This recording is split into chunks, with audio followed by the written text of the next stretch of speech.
Vacancy है Haryana police, पूरे हरियाणा के अंदर हरियाणा पुलिस है। आपके पड़ोस में वो 2-3 महीने रह के गए हैं सर। वो 3087 पोस्ट आपने निकाली, उसके बाद लगभग 2500 फिर आपने रोक दी। महिलाओं का लगा, पहले हम 2500 को लेकर बात करेंगे, सेकंड लिस्ट कब तक आएगी सर? फीमेल ने क्या कसूर कर दिया सर? फीमेल कांस्टेबल रहेगी सर। फीमेल ने कोई कसूर नहीं किया है। सीईटी को लेके जो जिन बड़का ने बीसी में फार्म भरा, बहुत सारे फ़ोन आए उनको लेके, अब जो पोस्ट निकली है तो क्या वो ईडब्ल्यूएस या जनरल कैटेगरी में जा सकते हैं? कोई ऐसा प्रावधान तो नहीं, कोई प्रावधान नहीं है। ग्रुप डी का बहुत सारे बच्चे कह रहे हैं भाई इकट्ठा ही क्यों नहीं पेपर ले लिया, सी का भी और डी का भी। डी का पेपर होगा कि नहीं सर? पहले तो कंफर्म। डी का पेपर होगा। तो बच्चों की डिमांड थे कि आप सर पहले सी की भर्ती करिए। जो अब की बार सीटी हुआ है सर, ये तो पोस्ट आई है पिछले 2022 के सीटी के बेसिस पे। अब बहुत सारे बच्चों का सीटी क्लियर नहीं हुआ, तो उनका ये है डाउट कि क्या दोबारा सीटी होगा 2023 में, अब दोबारा ग्रुप सी के लिए सीटी होगा? बिल्कुल, सीटी का जो एक्ट आपने पढ़ा होगा तो उसमें लिखा हुआ है कि प्रत्येक वर्ष सीईटी हुआ करेगा। एबीपीजी को लेके है कंफ्यूजिंग चली हुई है, कोई कहता है स्टे है, कोई कहता नहीं है। बच्चे जो वेटिंग में हैं उनका क्या है? कंफ्यूजिंग में वो फंसे पड़े हैं। देखिए, ऐसा है कि हमारे पास शायद एक कैटेगरी ऐसी है जिसका हमने रिजल्ट नहीं निकाला ईबीपीजी का। तो सारे भाई ना भाई, मेरी राम राम। मैं जगदीप शर्मा, स्टेप अप जे सर यूट्यूब चैनल पर आपका स्वागत करता हूं। भाई सबसे बड़ा इंटरव्यू आज हमारे साथ है, और आज हरियाणा के रोजगार को लेके बहुत सारे सवाल हैं। सीईटी को लेके थे और आगे आने वाले एग्जाम को लेके हैं।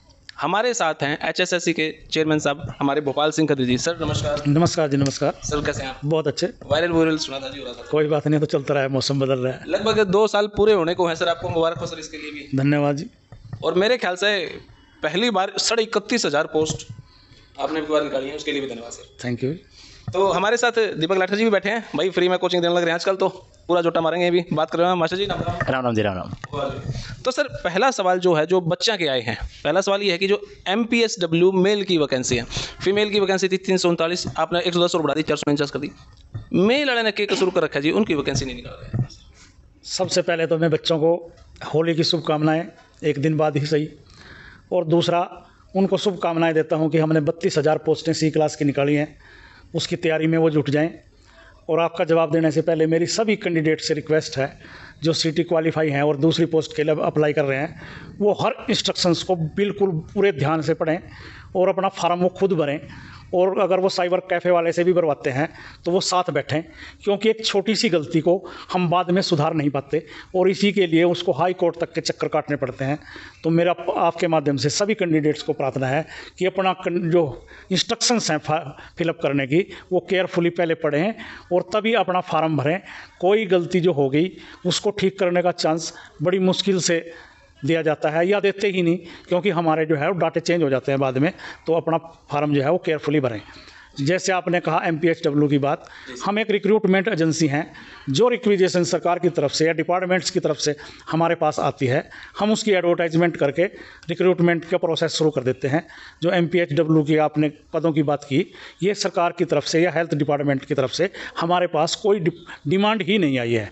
तो जब हमारे पास डिमांड आएगी, भर्ती तो हम तभी करेंगे। वैसे 8 साल से कोई वैकेंसी आई नहीं थी, पिछले साल भी बच्चा ने इसकी RTI लगाई तो अच्छी वैकेंसी पेंडिंग थी, फिर भी डिपार्टमेंट भेज नहीं रहा। जरूरत ही नहीं रही क्या सर? अब ये हर एक डिपार्टमेंट की रोस्टर बने हुए हैं कि किस पोस्ट पे कितने लोग लगने चाहिए या लगे हुए हैं, तो वो सब अपने रोस्टर के हिसाब से रिक्विजिशन या डिमांड भेजते हैं। इस बात का जो सही उत्तर है वो डिपार्टमेंट दे सकता है, क्या कि उनके पास MPSW की पोस्टें खाली नहीं हैं क्या, या फिलअप हो रही हैं, या वो हमारी जो पीछे MPSW हमने लगाए थे उसकी वेटिंग की इंतजार कर रहे हैं अभी। ये सारे क्वेश्चनों का आंसर जो है हेल्थ डिपार्टमेंट आपको प्रॉपर दे सकता है मेरी बजाय। दीपक जी, मैं आपसे जानना चाहूँगा, आपका एक सवाल था सिलेबस को लेके, वो क्या सवाल था सर? जैसे अभी जो सिलेबस डाला है कॉमन एग्जाम के लिए, जो 12th बेस और ग्रेजुएशन का है, तो उसमें 20% में भी मैथ, रीजनिंग, इंग्लिश, हिंदी ये सब है। उसके बाद 10% कंप्यूटर आ गया। 70% जो कह रखा कि भाई जॉब स्पेसिफिक जो होगा उसमें भी मैथ, इंग्लिश, रीजनिंग ये सब डाल दिया, तो वो मैच कर रही हैं। 20% में वही सब्जेक्ट हैं और कुछ सब्जेक्ट 70 में भी वही हैं। तो उसको लेके कन्फ्यूजन है कि भाई कौन सा सही माने, आएगा क्या? ये आपकी बात जब आपने हमारे से फ़ोन पे बात की थी, मैंने तभी इसकी जांच की थी, तो ये हमारे से क्लैरिकल मिस्टेक हुई है। तो जो 20% है, सिर्फ 20% में 2 कॉमन टेस्टों में बता रहा हूँ, जो ग्रेजुएशन लेवल का कॉमन टेस्ट होगा और +2 लेवल का जो कॉमन टेस्ट होगा, उसमें 20% हम फिर से हरियाणा के बारे में पूछने जा रहे हैं। और ये जो रीजनिंग, साइंस वगैरह लिखा गया हमारे से, ये हमारी क्लैरिकल मिस्टेक है। जो हमारा 70% अगला या 60% सिलेबस है, उसमें ये रीजनिंग, मैथ, साइंस, ये सारी चीज़ें ये पूछी जाएंगी। जो 20% वाला पहला पोर्शन है वो सिर्फ हरियाणा से संबंधित रहेगा। ओके, ये तो फिर हरियाणा वालों के लिए खुशखबरी है जी। हाँ, ये 20% हरियाणा हो गया भाई, 70% अलग हो गया। तो एक ये जो नए सब्जेक्ट जोड़े हैं सर, जैसे rural marketing, disaster management, economy Haryana की, इन्वायरमेंट, तो इनका कितना वेटेज, जो नए सब्जेक्ट हैं इनको कितना वेटेज रहेगा? ये हमने सारे 70% में बांटे हैं। और हम जो पेपर सेटर है या प्रिंटर है उसको बताएंगे कि आप इतने इतने क्वेश्चन लगभग उठा लें।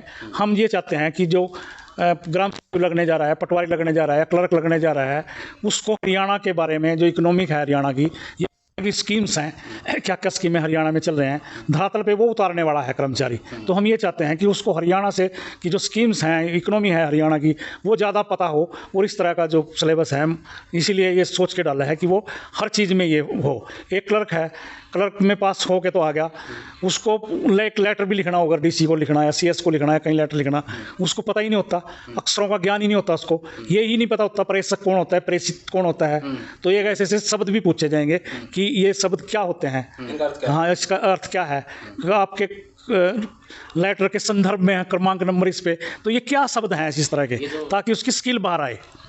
अच्छा सर, मैं ये जानना चाहूँगा कि मान लो कोई पोस्ट के अंदर 50 वैकेंसी हैं, आपने उसका 4 गुना 200 बुला लिए। सपोज करो उस वैकेंसी में 200 है ही नहीं, 150 है, तो क्या वो 50 कहीं और जुड़ जाएंगे या वो नेक्स्ट वैकेंसी की वेट में रहेंगे? नहीं, ऐसा नहीं है। हमने 4 गुना टेस्ट, स्क्रीनिंग टेस्ट लेने के लिए तो बुलाया ना।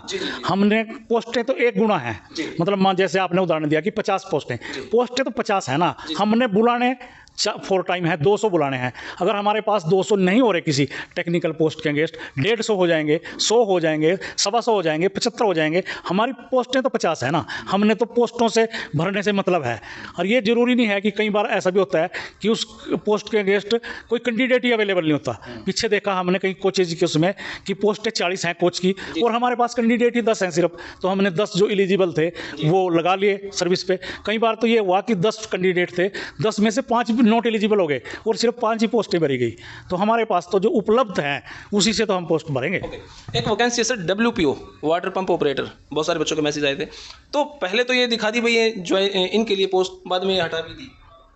कुछ जब पोस्टें पहले सरकार ने भेजी थी और हमने जो वापस की थी सरकार की नीति के अनुसार कि आप 100 इकोनॉमिक और अपने जो रिक्रूटमेंट रूल हैं वो चेंज करके नए सिरे से हमारे पास पोस्टें भेजिए। तो जब दोबारा पोस्टें भेजी तो लगभग ऐसी 3000 पोस्टें थी कुल मिला के जो हमारे पास नए सिरे से अब नहीं आई। और कुछ पोस्टें हमारे पास डिपार्टमेंट ने भेजने के बाद विड्रॉल कर ली कि हमारे रोस्टर के हिसाब से हमारे पास ये कर्मचारी पूरे हैं या अभी हमारे को ज़रूरत नहीं है। तो उन्होंने अपनी विड्रॉल भी की है, वापस भी मंगाई हैं पोस्टें, उनमें से ये एक पोस्ट ये है। ओके, तो भाई इस तरीके से बहुत सारी पोस्ट हो सकती होंगी जो पहले दिखाई जा सके हैं, और फिर बहुत सारी पोस्ट ऐसे जो पहले दिखाई फिर वापस भी ले ली, और बहुत सारी ऐसी पोस्ट जो दिखाई नहीं वो बाद में डाली भी गई हैं। रिक्वायरमेंट के हिसाब से है, जिस तरीके से चलता है भाई उसी तरीके से। हालांकि WPO में किसी का कोई स्पेशल तो टारगेट किया नहीं गया, तो ये मामला भी समझा जाए। सर एक वैकेंसी है हरियाणा पुलिस, पूरे हरियाणा के अंदर हरियाणा पुलिस है। आपके पड़ोस में वो 2-3 महीने रह के गए हैं सर। वो 3087 पोस्ट आपने निकाली, उसके बाद लगभग 2500 फिर आपने रोक दी। महिलाओं का लगा, पहले हम 2500 को लेकर बात करेंगे, सेकंड लिस्ट कब तक आएगी? देखिए ऐसा है, अरे अटक क्यों रही है? नहीं कोई अटक नहीं रही है। हम 4 लेवल पे जो कैंडिडेट का मिलान करते हैं कि वो जब एग्ज़ाम में उसने बायोमेट्रिक दी ज्वाइनिंग के टाइम पे, इसकी ज्वाइनिंग एक बार हमने बायोमेट्रिक कर चुके हैं मधुबन में, उसकी रिपोर्ट, और जो उसने एडमिट कार्ड पे अपने फ़ोटो लगाया और एप्लीकेशन पे जब उसने फ़ोटो लगाया और उसका एग्जामिन सेंटर पे हमने जो उसकी फ़ोटोग्राफी की या हमने उसकी वीडियोग्राफी की, इन चारों चीज़ों को मिलाते हैं, हम आपस में मिलान करते हैं। तो जैसा कि आपने बताया 3087 ऐसे कैंडिडेट थे जो हमारे चारों पैमानों पर मिलान हो रहा था। तो उनकी लिस्ट हमने पुलिस को भेज दी है। और 2000 जो कुछ लोग थे उनका हमने, ये वो चारों पे खड़े नहीं उतर रहे थे, तो अगर कोई 2 पे खड़ा उतर गया, 3 पे खड़ा उतर गया, उसकी लिस्ट आज हमने DGP साहब को भेज दी है। और हमने एक प्रावधान और किया है कि हमने DGP साहब को एक पूछा है कि ये 3000 की जो सेकेंड लिस्ट है, जो रिमेनिंग लिस्ट है, बच्चों में बड़ी उत्सुकता है कि हम तो बायोमेट्रिक भी होगी थी हमारी, तो हमने उनको कहा कि जब जिस दिन आप ज्वाइनिंग के लिए बुलाएंगे तो हमारे को इन्फॉर्म कर दें। आप सोमवार को बुला रहे हैं, मंगलवार को बुला रहे हैं, कल बुला रहे हैं, ताकि हमारी बायोमेट्रिक टीम एक बार फिर चली जाए। क्योंकि ये जो 2000 के कैंडिडेट हैं इनमें हम 100% मिलान नहीं कर पाए अभी तक।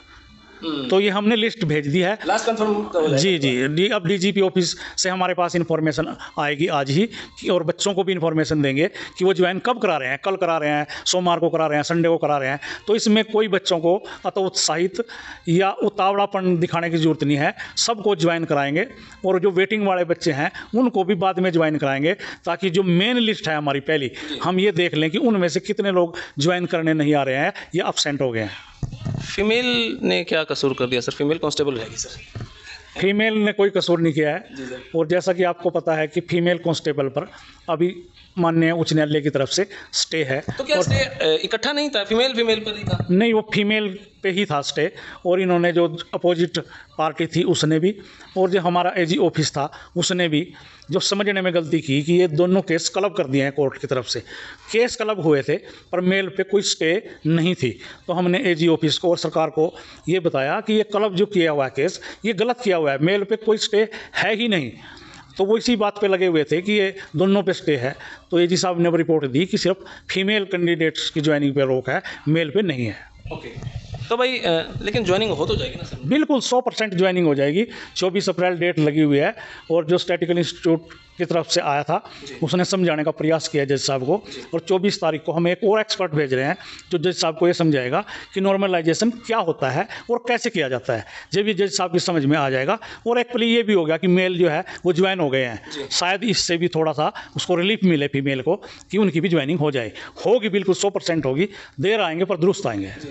तो भाई देर आएंगे दुरुस्त आएंगे और ज्वाइनिंग होएगी। बेबे थम बाट थमगनी टेंशन ना लो, होगा सारा काम।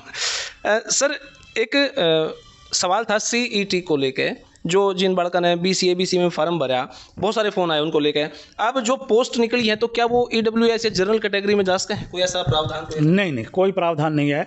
सीटी में जिस कैंडिडेट ने जो अपने आप को दिखाया है, उसने जनरल दिखाया है, ईडब्ल्यूएस दिखाया है, एससी दिखाया है, बीसीबी दिखाया है, बीसीए दिखाया है, एक्स सर्विसमैन दिखाया है या ईएसपी दिखाया है स्पोर्ट्स कोटे का, अब वो उसी कैटेगरी में रहेगा और जिस कैटेगरी में वो सीटी में क्वालिफाई किया है वो अगली पोस्ट के लिए भी उसी कैटेगरी में अप्लाई करे, वरना कंट्रोवर्सी पैदा हो जाएगी। एक तरफ तो वो सीटी में 38 नंबर लेके बीसी या 20 एससी में क्वालिफाई कर गया है और इस टाइम वो जनरल में भरेगा, शायद जनरल के स्कोर के बराबर उसका स्कोर भी ना हो और वहाँ जाके वो आउट हो जाएगा। इसलिए मेरा वो प्रार्थना है बच्चों से कि वो अपनी कैटेगरी बिल्कुल भी स्टेज पे चेंज मत करें। तो भाई अपनी कैटेगरी बिल्कुल भी चेंज ना करें और ध्यान रखें, जैसे फार्म जहाँ भी, जैसे भी सर ने बताया थोड़ी देर शुरुआत में ही, भाई अपने फार्म जहाँ भरवाओ गिलना बैठो और फिर फार्म भरवाओ, नो रिस्क पे ना छोड़ो। सर एक सवाल है एएलएम का लेके, लगभग 6,000 से ज़्यादा ही पोस्ट हैं, सबसे ज़्यादा वैकेंसी है इसके अंदर। इसमें किसी ने सवाल पूछा भाई इलेक्ट्रिकल डिग्री वाले भी मान्य हैं या सिर्फ आईटीआई वाले ही फार्म भर सकते हैं? नहीं, आईटीआई हमारी जो है या जो डिपार्टमेंट के रिक्रूटमेंट रूल हैं उनकी वो मिनिमम असेंशियल क्वालिफिकेशन है। ओके, जो मिनिमम है उसका मतलब ये है कि आप मिनिमम तो कम से कम फुलफिल कर रहे हैं। जो हायर क्वालिफिकेशन है, अगर कोई बच्चा उसी स्ट्रीम से बीटेक है तो वो भी कंसीडर किया जाएगा, क्योंकि ये सरकार के रूल हैं कि हायर क्वालिफिकेशन को आप इग्नोर नहीं कर सकते। ये पहले बहुत मामला एएलएम में भी और दूसरी पोस्टों में उठ चुका है और पूरे हरियाणा में 2 ग्रुप बन गए थे, एक हायर क्वालिफिकेशन वाला और एक सिर्फ आईटीआई जिन्होंने की थी या पॉलिटेक्निक जिन्होंने की थी। तो ये रूल हैं, निश्चित है, एक्ट में है ये सरकार के कि हायर क्वालिफिकेशन को इग्नोर नहीं किया जा सकता। वो उसकी मर्जी है, अगर वो हायर क्वालिफिकेशन रखते हुए भी निश्चित पोस्ट पे आना चाहते हैं तो हम रोक थोड़ी सकते हैं। अब पीएचडी बच्चे पीएन लग गए हैं, एमफिल बच्चे ला ग्रेजुएट पीएन लग गए हैं, उसका फंडामेंटल राइट है, वो मौलिक अधिकार है। वो तो अपनी स्वेच्छा से ही उसने, अगर वो छोड़े कि मेरा स्टेटस नहीं है तो वो अपनी स्वेच्छा से कर सकता है, हम उसको रोक नहीं सकते। एक सर सीईटी को लेके बार बार प्रश्न पूछ रहे हैं लोग, क्या ये क्वालिफाइंग नेचर का हो जाए, करवा दीजिए, हो जाए, करवा दीजिए, चेयरमैन साहब से बात कर लो, हमारा क्वालिफाइंग नेचर हो जाएगा। 3.5 लाख बच्चे हैं जिनका भविष्य है। अगर ये पॉलिसी मैटर है, मैं कई बार कह चुका हूँ और कुछ मेरी मर्यादाएं हैं, कुछ मैं जो कहना चाहता हूँ वो भी मैं नहीं कह सकता। तो अभी तक तो जो सीईटी का ड्राफ्ट है सरकार की तरफ से उसमें 4 टाइम का ही प्रावधान है। ये मामला कोर्ट के विचाराधीन भी है, आगे क्या होता है वो मैं नहीं कह सकता। मगर अभी जो हरियाणा कर्मचारी आयोग है वो सरकार का जो ड्राफ्ट है उसको मानने के लिए बाध्य है और वो अभी तक क्वालिफाइंग नेचर का नहीं है, वो 4 टाइम ही है। तो भाई अभी क्वालिफाइंग नेचर का नहीं हो सकता, वो सिर्फ 4 गुना का ही है। एक सवाल आता है सर, विमुक्त जाति या टपरीवास, वो कहते हैं भाई हमें 5 नंबर मिलने चाहिए थे लेकिन अब मिल नहीं रहे हैं। नहीं, सरकार ने जो विमुक्त जाति और ये था टपरीवास था, उसकी एक बिल्कुल क्लैरिफाई कर दिया अपने नोटिस में कि जो डी नोटिफाई लोग हैं उनको नंबर मिलेंगे अगर वो SC BC में नहीं हैं। ओके। तो आप दो बेनिफिट नहीं उठा सकते, तो या तो आप SC हैं या BC हैं। और सिर्फ हरियाणा में 2 कास्टें हैं ऐसी जो SC, नॉन SC और नॉन BC हैं, और वो डी नोटिफाई हैं। एक तो उनमें तगे हैं और एक कास्ट और है, मेरे भी ध्यान नहीं है। सिर्फ हरियाणा में वो 2 कास्टें हैं ऐसी जो जनरल कैटेगरी की हैं और डी नोटिफाई हैं। सिर्फ उन कैटेगरी, उन्हीं कास्टों को नंबर मिलेंगे, क्योंकि पूरी तरह से सरकार ने ये स्पष्ट कर दिया है कि अगर डी नोटिफाई SC और BC भी है तो SC और BC के आरक्षण में जाएगा, उसको एक्स्ट्रा मार्क नहीं मिलेंगे। और आपके माध्यम से मेरा उन बच्चों से प्रार्थना भी है कि इस तरह का वो क्लेम भी ना करें, क्योंकि हम उनको बाद में नॉट एलिजिबल करेंगे तो ऐसी नौबत ही ना आए। तो वो अभी क्लेम ही ना करें 5 नंबर का अगर वो उन 2 कास्टों में नहीं है। सर सवाल आता है ग्रुप डी का। बहुत सारे बच्चे कह रहे हैं अभी इकट्ठा ही क्यों नहीं पेपर ले लिया, C का भी और D का भी। D का पेपर होगा कि नहीं सर? पहले तो ये कंफर्म। D का पेपर होगा। तो बच्चों की डिमांड थे कि आप सर पहले C की भर्ती करिए और D की भर्ती बाद में करिए, क्योंकि कुछ बच्चे अगर D में सेलेक्ट हो जाते हैं और C में भी सेलेक्ट हो जाते हैं तो वो छोड़ के चले जाते हैं, और जो सरकार का पर्पज़ है पोस्टें भरने का वो भी कहीं ना कहीं ख़त्म हो जाता है। और सरकार की भी मंशा है कि हम C की भर्ती पहले करें और D की बाद में करें। जितने मैक्सिमम लोग C में भर्ती हो जाएं ठीक है, वरना जो लोग D में क्वालिफाई होंगे, 12,000 पोस्टें हमारे पास आ गई हैं, 15,000 लोगों से हम कंसेंट मांगेंगे कि अब आइए बताइए कि आप D में लगना चाहते हो या नहीं लगना चाहते हो। तो दीपक जी, आपका सवाल। सर एक तो बहुत बहुत धन्यवाद HSSC का जी, उन्होंने अब की बार जो C के पेपर हैं उनको टाइम से पहले 2-3 महीने लगभग अभी हैं आपने डाल दिया है सबकी एग्ज़ाम डेट। तो मैं ये कहना चाहूँगा सर, जैसे ग्रुप D का होगा तो उसका भी कम से कम 2.5-3 महीने पहले हमें डेट मिले, ताकि बच्चे थोड़ा सीरियस होकर तैयारी कर सकें।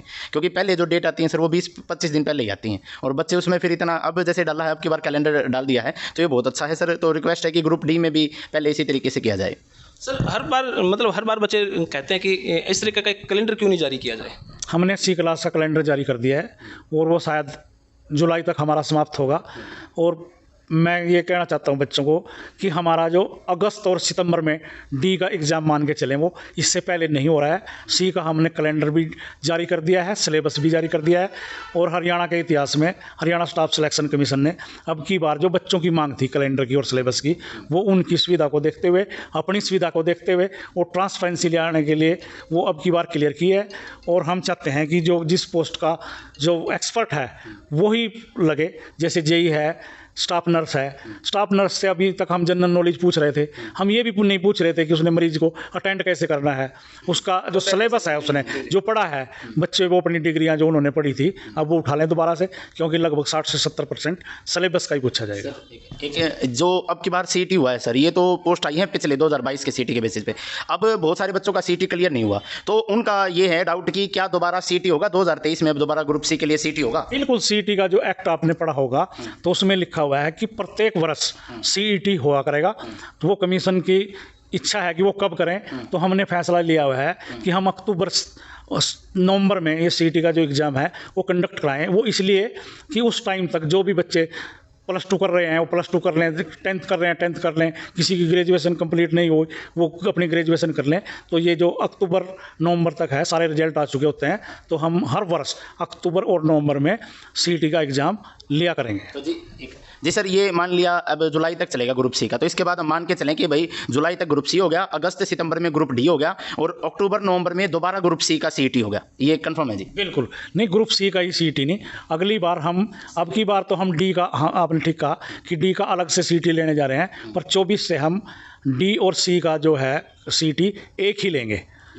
और जो बच्चे C में लगने के बाद D वालों से ऑप्शन मांगेगी कि बोलो आप इतने बच्चे जो कैंडिडेट थे वो अब लग चुके हैं, उनके रजिस्ट्रेशन के हिसाब से हम उनको हटा देंगे और बाकी रोल नंबरों से कंसेंट मांगेंगे कि आप मेरिटोरियस हैं, इतने % से ऊपर के लोग हैं, आप D में लगना चाहते हो या नहीं लगना चाहते।